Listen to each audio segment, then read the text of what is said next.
नमस्कार दोस्तों, welcome to study point. मैं सौरभ शुक्ला। दोस्तों, Bihar SSC inter level mains exam के लिए हमारे चैनल पर आपको लगातार वीडियो दी जाती है।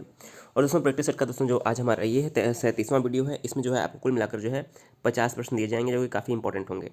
तो वीडियो को अंत तक जरूर देखिएगा और 50 में से आप कितने प्रश्न सही कर पाते हैं कमेंट करके हमें जरूर बताइएगा। इसकी पीडीएफ आपको टेलीग्राम पर मिल जाएगी हमारे, तो टेलीग्राम पर जाकर जो है आप पीडीएफ भी डाउनलोड कर सकते हैं। तो आइए शुरू करते हैं आज का वीडियो। देखिए, पहला प्रश्न क्या है, यह निर्णय कौन लेता है कि कोई विधेयक धन विधेयक है या नहीं।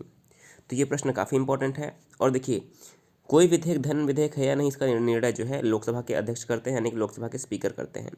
तो यहाँ पर हमारा सही आंसर क्या हो जाएगा, ऑप्शन नंबर ए, लोकसभा अध्यक्ष। और बात करें कि हमारे देश में वर्तमान में लोकसभा अध्यक्ष कौन है, तो आप नाम याद रखिए, ओम बिरला जो है हमारे देश में वर्तमान में लोकसभा अध्यक्ष हैं।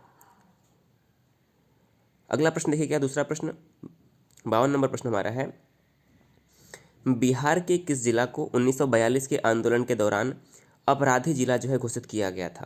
तो ये काफ़ी इंपॉर्टेंट प्रश्न है।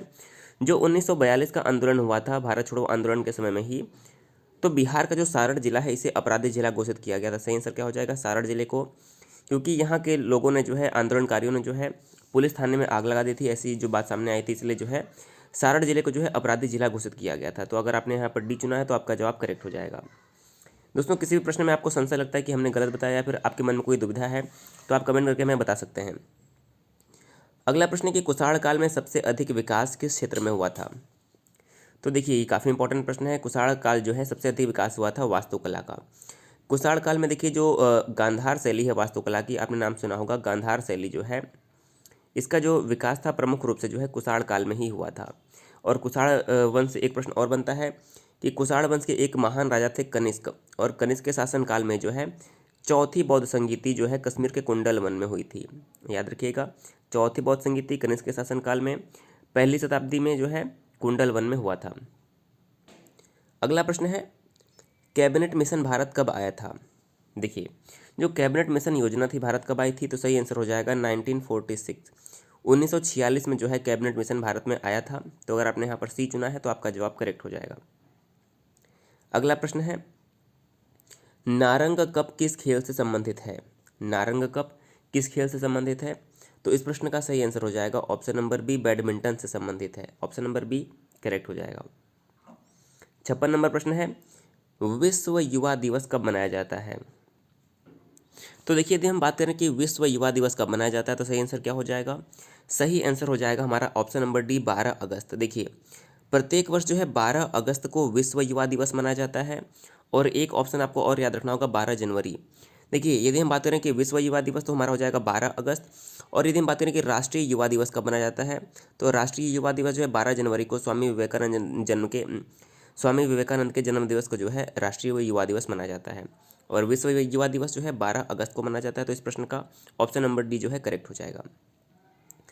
अगला प्रश्न है, 57 नंबर प्रश्न है कि अंकटाड का मुख्यालय कहाँ पर है।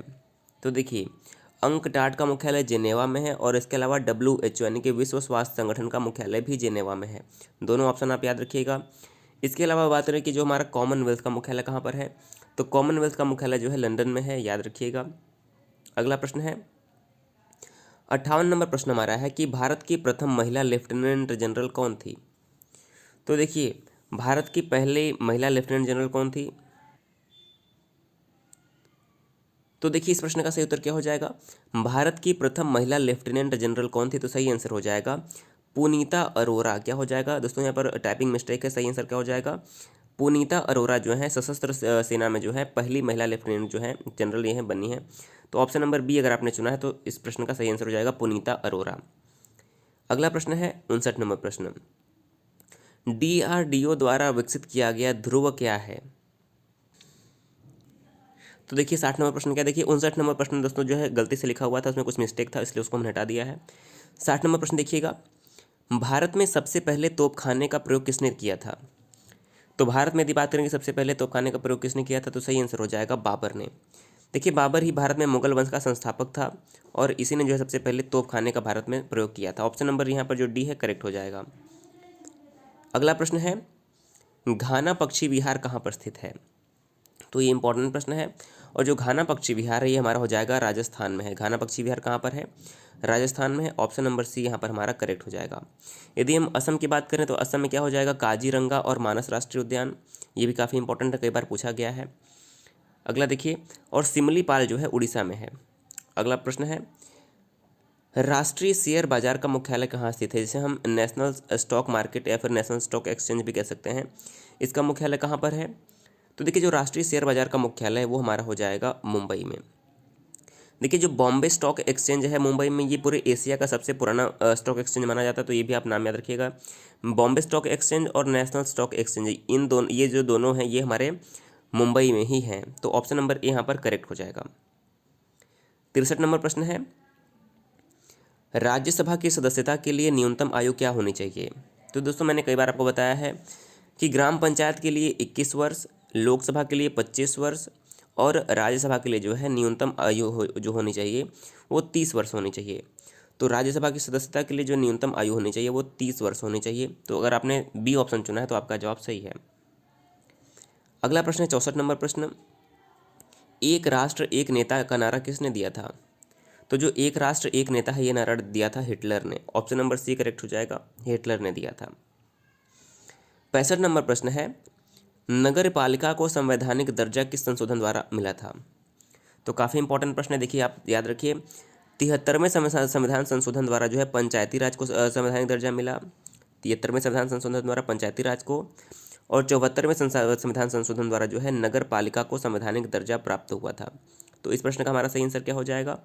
74वें संविधान संशोधन द्वारा नगर पालिका को जो है संवैधानिक दर्जा प्राप्त हुआ, और पंचायती राज को 11वीं अनुसूची और नगर पालिका को जो है 12वीं अनुसूची के अंतर्गत जो है रखा गया है। तो ये भी प्रश्न कई बार पूछा गया है। अगला प्रश्न है 66 नंबर प्रश्न, अर्थशास्त्र में प्राइमरी गोल्ड किसे कहते हैं?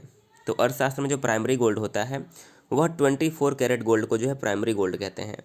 तो 24 कैरेट सोना जो है सही आंसर हो जाएगा प्राइमरी गोल्ड। अगला प्रश्न है 67 नंबर प्रश्न, अनुदेशकों यानी कि इंस्ट्रक्शन का सेट जो कंप्यूटर को क्या करना है यह बताता है उसे क्या कहते हैं? तो अनुदेशकों का वह सेट जो कंप्यूटर को बताता है कि उसे क्या करना है उसे कहा जाता है, ऑप्शन नंबर डी करेक्ट हो जाएगा, प्रोग्राम कहा जाता है। ऑप्शन नंबर डी इस प्रश्न में सही उत्तर हो जाएगा। 68 नंबर प्रश्न है, पुरी की रथ यात्रा किसके सम्मान में की जाती है? पुरी की रथ यात्रा किसके सम्मान में की जाती है? सही आंसर हो जाएगा ऑप्शन नंबर बी, भगवान जगन्नाथ के सम्मान में की जाती है पुरी की रथ यात्रा। ऑप्शन नंबर 20 प्रश्न का सही उत्तर हो जाएगा। 69 नंबर प्रश्न है, अम्ल वर्षा का प्रमुख कारण क्या है? जो एसिड रेन होती है इसका प्रमुख कारण क्या है? सही उत्तर हो जाएगा ऑप्शन नंबर बी, वायु प्रदूषण के कारण ही जो है अम्ल वर्षा होती है। ऑप्शन नंबर बी करेक्ट हो जाएगा। अगला प्रश्न है 70 नंबर प्रश्न, शिमला समझौते पर हस्ताक्षर करने वाले पाकिस्तान के प्रधानमंत्री कौन थे? तो देखिए, जो शिमला समझौता हुआ था इस पर हस्ताक्षर करने वाले पाकिस्तानी प्रधानमंत्री थे जुल्फिकार भुट्टो। ऑप्शन नंबर सही क्या हो जाएगा? Option number A, Zulfikar Bhutto जो है इस प्रश्न का सही उत्तर हो जाएगा। और इस समय भारत की प्रधानमंत्री कौन थी? तो इंदिरा गांधी जो है उस समय भारत की प्रधानमंत्री थी। अगला प्रश्न 71 नंबर प्रश्न, तो देखिए सही उत्तर क्या हो जाएगा? देखिए, जो वेलिंगटन ट्रॉफी है इसका संबंध है नौकायन से। क्या हो जाएगा? इसका संबंध है नौकायन से। ऑप्शन नंबर यहाँ पर जो है नौकायन, सी करेक्ट हो जाएगा। अगला प्रश्न देखिएगा 72 नंबर प्रश्न है कि कोणार्क में किस देवता का मंदिर है? तो इसे भी सभी लोगों को पता होगा कि कोणार्क में जो है सूर्य देवता का मंदिर है। कोणार्क का सूर्य मंदिर काफ़ी प्रसिद्ध है। तो ऑप्शन नंबर सी इस प्रश्न का सही उत्तर हो जाएगा। अगला है 73 नंबर प्रश्न, हरगोविंद खुराना को किस क्षेत्र में नोबेल पुरस्कार मिला था?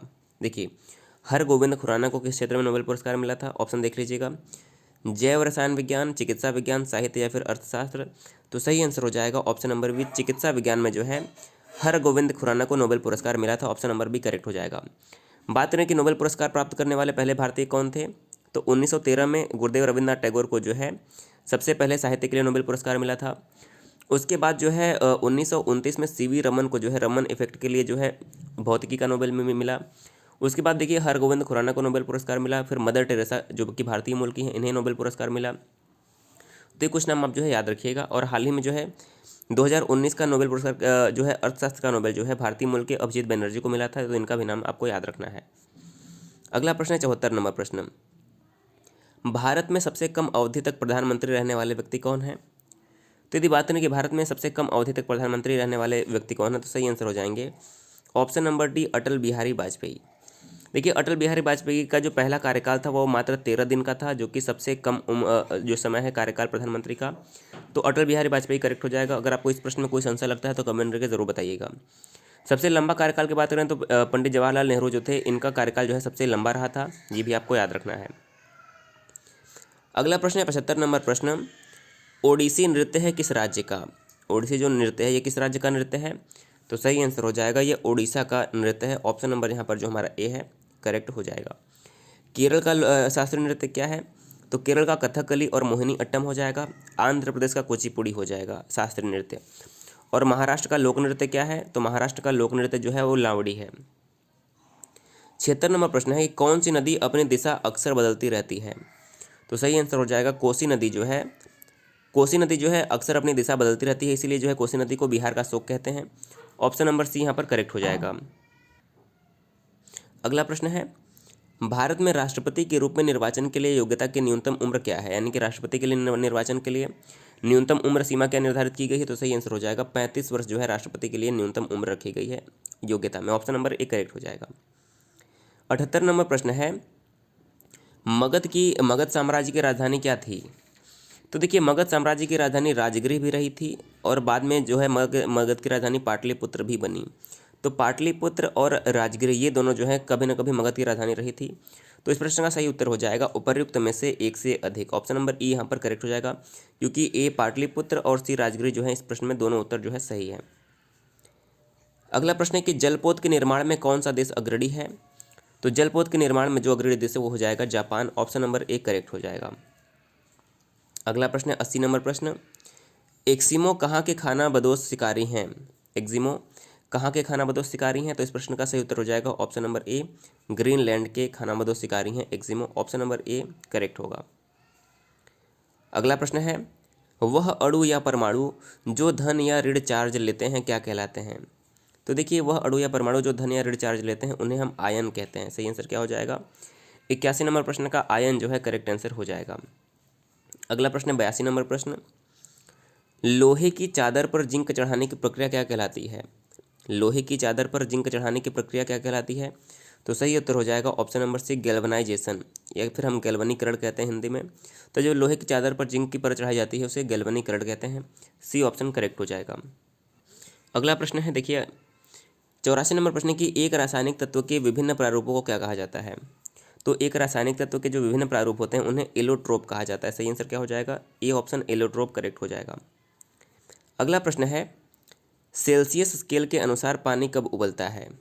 तो सेल्सियस स्केल के अनुसार जब तापमान 100 डिग्री सेल्सियस होता है तब पानी उबलने लगता है। तो सही आंसर क्या हो जाएगा? 100 डिग्री सेल्सियस जो इस प्रश्न का सही उत्तर हो जाएगा। अगला प्रश्न है 86 नंबर प्रश्न, कीड़ों के अध्ययन को क्या कहा जाता है? कीड़ों के अध्ययन को क्या कहा जाता है? तो काफ़ी इंपॉर्टेंट है। सही आंसर हो जाएगा एंटमोलॉजी कहा जाता है।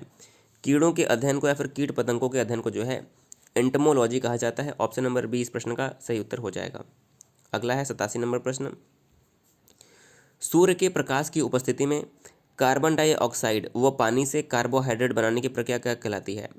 तो सूर्य की प्रकाश की उपस्थिति में कार्बन डाइऑक्साइड व पानी से जो है जो कार्बोहाइड्रेट बनाने की प्रक्रिया होती है इसे प्रकाश संश्लेषण यानी कि फोटोसिंथेसिस कहा जाता है। सही आंसर क्या हो जाएगा?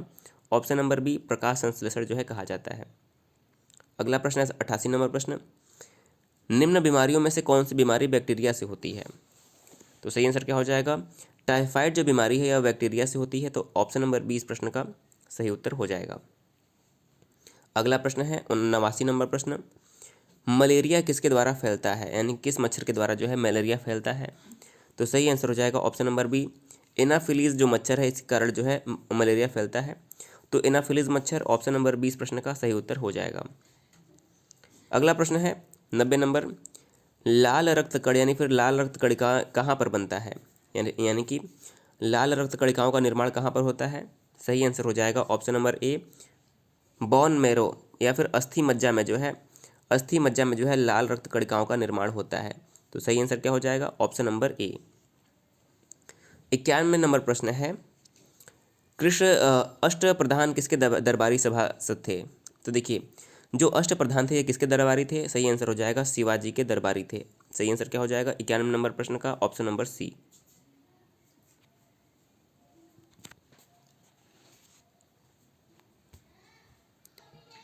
और वहीं पर हम बात यदि करें कि अष्टदिग्गज किसके दरबारी थे, तो अष्टदिग्गज जो थे वो कृष्णदेवराय के दरबारी थे, और अष्टप्रधान जो थे वह शिवाजी के जो है दरबारी थे। अगला प्रश्न है 92 नंबर प्रश्न, संविधान सभा के सभापति कौन थे। तो देखिए इस प्रश्न में आपको दो बातें याद रखना है। यदि बात की जाए कि संविधान सभा के अस्थायी अध्यक्ष या फिर सभापति कौन थे, तो सच्चिदानंद सिन्हा हो जाएंगे, और संविधान सभा के स्थायी अध्यक्ष कौन थे, तो हो जाएंगे हमारे डॉक्टर राजेंद्र प्रसाद। तो इस प्रश्न में हमारा option number C doctor Rajendra Prasad जो है करेक्ट आंसर हो जाएगा। अगला प्रश्न 93 नंबर प्रश्न, भारतीय राष्ट्रीय कांग्रेस की स्थापना किस वर्ष हुई थी। काफ़ी इंपॉर्टेंट प्रश्न है और काफ़ी आसान सा भी प्रश्न है। तो भारतीय राष्ट्रीय कांग्रेस की जो स्थापना हुई थी वो 1885 में हुई थी। कहाँ पर हुई थी, बम्बई के गोकुलदास तेजपाल संस्कृत विद्यालय में। संस्थापक कौन माने जाते हैं, तो A.O. ह्यूम को जो है कांग्रेस का संस्थापक माना जाता है। पहले अध्यक्ष कौन थे, व्योमेश चंद्र बनर्जी या फिर W.C. बनर्जी। और जब कांग्रेस की स्थापना हुई थी तो भारत के वायसराय उस समय कौन थे, तो लॉर्ड डफरिन जो है उस समय भारत के वायसराय थे जब कांग्रेस की स्थापना हुई थी। तो इतनी प्रश्न आपको स्थापना से याद रखनी है कांग्रेस के। अगला प्रश्न है कि किसके शासन समय में फाहियान नालंदा विश्वविद्यालय में आया था। तो देखिए जब फाहियान की बात करें तो फाहियान जो है किसके समय में आए थे, चंद्रगुप्त द्वितीय के शासनकाल में जो है फाहियान आए थे। और ह्वेनसांग किसके समय में आए थे, तो ह्वेनसांग जो है हर्षवर्धन के समय में यानी कि सम्राट हर्ष के समय में आए थे। तो दोनों का नाम आपको याद रखना है। अगला प्रश्न है 95 नंबर प्रश्न, इनमें से कौन एक वाणिज्यिक फसल है। तो देखिए वाणिज्यिक फसल की बात करें तो तंबाकू जो है हमारा सही आंसर हो जाएगा। तंबाकू एक वाणिज्यिक फसल है। तंबाकू का सर्वाधिक मात्रा में उत्पादन जो है आंध्र प्रदेश में होता है, और इसीलिए जो है तंबाकू का अनुसंधान संस्थान कहाँ है, तो तंबाकू अनुसंधान संस्थान जो है राजमुंदरी, कहाँ पर है, राजमुंदरी आंध्र प्रदेश में ही जो है तंबाकू अनुसंधान संस्थान भी है। तो ये बात आप याद रखिएगा। अगला प्रश्न है 96 नंबर प्रश्न, नागार्जुन सागर बांध किस नदी पर बनाया गया है। तो एक बहुत ही आसान सा तरीका है इस प्रश्न को याद रखने का। देखिए नागार्जुन, अब यहाँ पर बात आई है अर्जुन की, तो अर्जुन का नाम कृष्ण के साथ आता है। अर्जुन किसके सारथी थे, अर्जुन जो थे कृष्ण के सारथी। तो आप याद रखिएगा जहाँ भी नागार्जुन नाम आए यहाँ पर आपको कृष्णा नदी याद रखनी है। तो जो नागार्जुन सागर बांध है वो कृष्णा नदी पर बनाया गया है। अर्जुन के साथ कृष्ण का नाम जोड़ दीजिए, कभी प्रश्न आपका गलत नहीं होगा। 97 नंबर प्रश्न है, भारत का कौन सा राज्य अधिकतम वनांचल वाला क्षेत्र है। तो अधिकतम वनांचल की अगर हम बात करें तो मध्य प्रदेश जो है भारत में अधिकतम वनांचल क्षेत्र वाला राज्य हो जाएगा। ऑप्शन नंबर 1 करेक्ट हो जाएगा।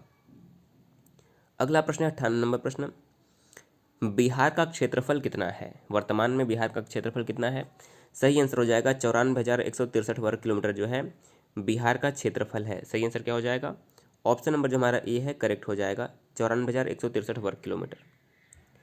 अगला प्रश्न है 99 नंबर प्रश्न, किस शहर में पहला ओलंपिक खेल हुआ था। तो इंपॉर्टेंट प्रश्न है, सही आंसर हो जाएगा बी, एथेंस में जो है पहला ओलंपिक खेल हुआ था। बी करेक्ट हो जाएगा। और आज का हमारा अंतिम प्रश्न है, राष्ट्रपति लोकसभा को कैसे भंग कर सकता है। राष्ट्रपति लोकसभा को कैसे भंग कर सकता है, तो सही आंसर हो जाएगा प्रधानमंत्री की सलाह पर जो है राष्ट्रपति लोकसभा को भंग कर सकते हैं। ऑप्शन नंबर ए करेक्ट हो जाएगा। तो देखिए इस प्रकार से 50 प्रश्न आज के पूरे हो गए हैं। 50 में से आपने कितने सही किए हमें ज़रूर बताइएगा। दोस्तों अगर आपको हमारे वीडियो से कोई भी फायदा हो रहा है तो कमेंट करके बताइएगा वीडियो कैसा लग रहा है। पसंद आए तो शेयर भी कर दीजिएगा। वीडियो देखने के लिए बहुत बहुत धन्यवाद।